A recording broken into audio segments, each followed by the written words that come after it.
Bismillahirrahmanirrahim. Assalamualaikum warahmatullahi wabarakatuh.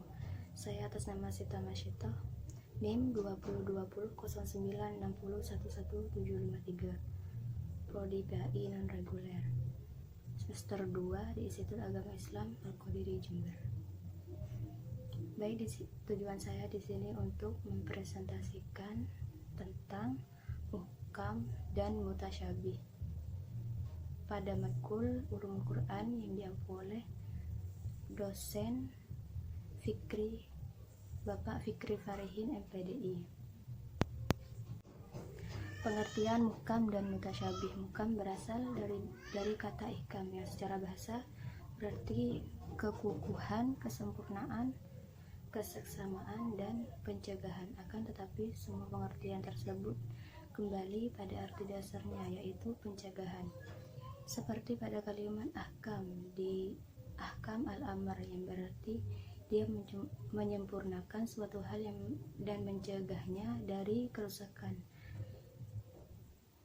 Sedangkan kata mutasyabih berasal dari kata tasyabuh secara etimologis, berarti keserupaan dan kesamaan yang biasanya membawa kepada kesamaran antara dua hal, seperti dalam ayat-ayat Al-Quran yang menggunakan kedua kata tersebut.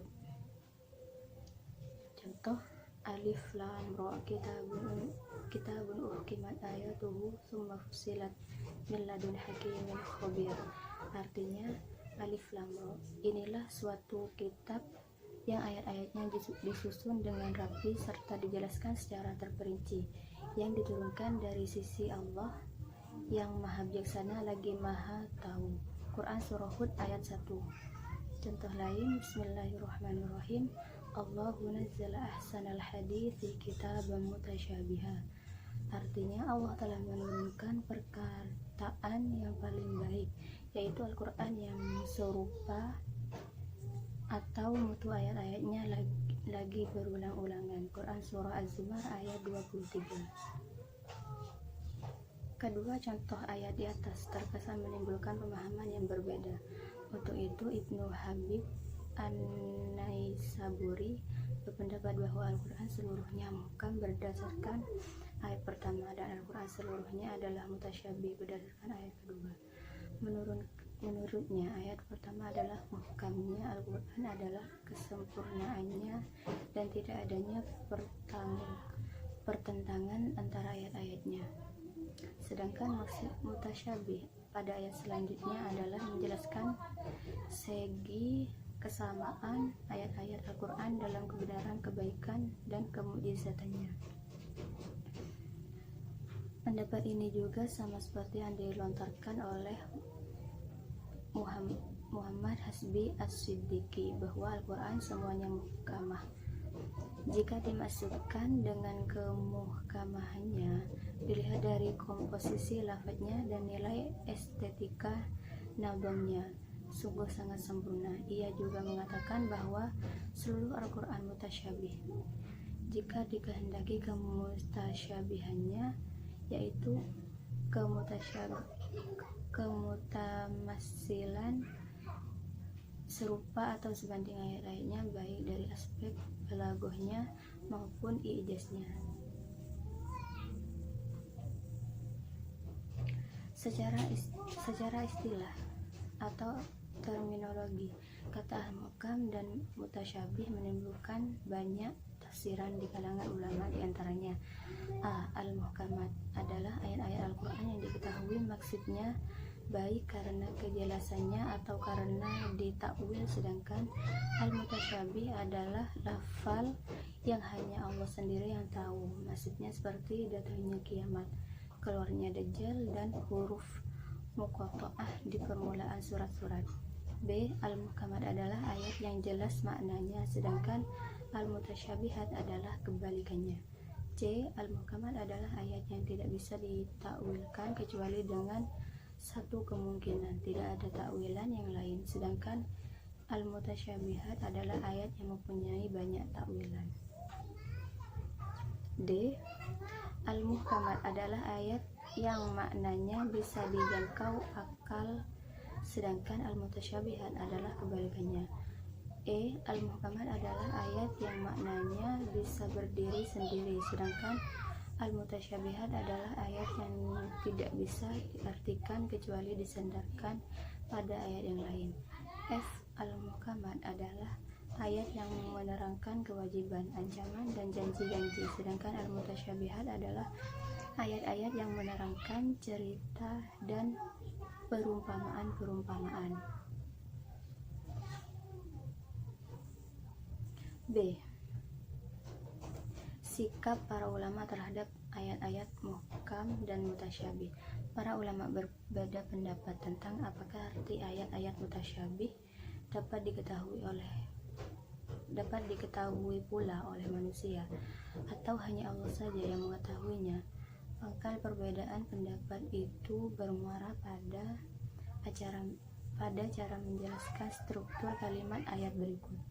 Wa ma ya'lamu ta'wilahu illallah warrasikhuna fil ilmi yaquluna amanna bih. Artinya, padahal tidak ada yang mengetahui takwilnya melainkan Allah, dan orang-orang yang mendalam ilmunya berkata, kami beriman kepada ayat-ayat mutasyabihat. As-Suyuti mengatakan bahwa validitas pendapat kelompok kedua diperkuat riwayat-riwayat berikut. 1. Riwayat yang dikeluarkan Abdul Razak dalam tafsirnya dan Al-Hakim dalam Mustadraknya dari Ibnu Abbas. Ketika membaca surat Al-Imran ayat 7, Ibnu Abbas memperlihatkan bahwa huruf wawu pada ungkapan wa ar-rasikhuna berfungsi sebagai istinaf atau tanda kalimat baru. Riwayat ini walaupun tidak didukung salah satu peragaan qiraah, derajatnya serendah-rendahnya adalah kabar dengan sanad shahih yang berasal dari terjemahan Al-Quran atau julukan Ibnu Abbas. Oleh karena itu pendapatnya harus didahulukan daripada pendapat selainnya. Yang kedua, Ibnu Abu Daud dalam Al-Musahafif mengeluarkan sebuah riwayat dari Al-Amasi. Ia menyebutkan bahwa di antara qiraah Ibnu Mas'ud disebutkan wa in ta'wilahu illa innallah warrasikhuna fil ilmi yaquluna amanna bih. Artinya, sungguhnya penakwilan ayat-ayat mutasyabih hanya milik Allah semata, sedangkan orang yang mendalami ilmunya berkata, kami beriman kepada ayat-ayat yang mutasyabih. 3. Al-Bukhari, Muslim dan lainnya mengeluarkan sebuah riwayat dari Aisyah yang mengatakan bahwa Rasulullah SAW pernah bersabda ketika mengomentari surat Ali Imran ayat 7 berikut, yang artinya, jika engkau menyaksikan orang-orang yang melihat ayat-ayat mutasyabih untuk menimbulkan fitnah dan untuk mencari-cari takwilnya, orang itulah yang dicela Allah, maka berhati-hatilah menghadapi mereka. C. Fawatih Aswar. Istilah fawatih adalah jamak dari kata fatih yang secara bahasa berarti pembuka, sedangkan suwar adalah jamak dari kata surah sebagai sebutan sekumpulan ayat-ayat Al-Quran dengan nama tertentu. Jadi fawatih aswar berarti pembukaan surah karena posisinya di awal-awal surah Al-Quran. Fawatih aswar atau pembuka surat dalam Al-Quran bisa disebut juga dengan awail aswar, permulaan surat.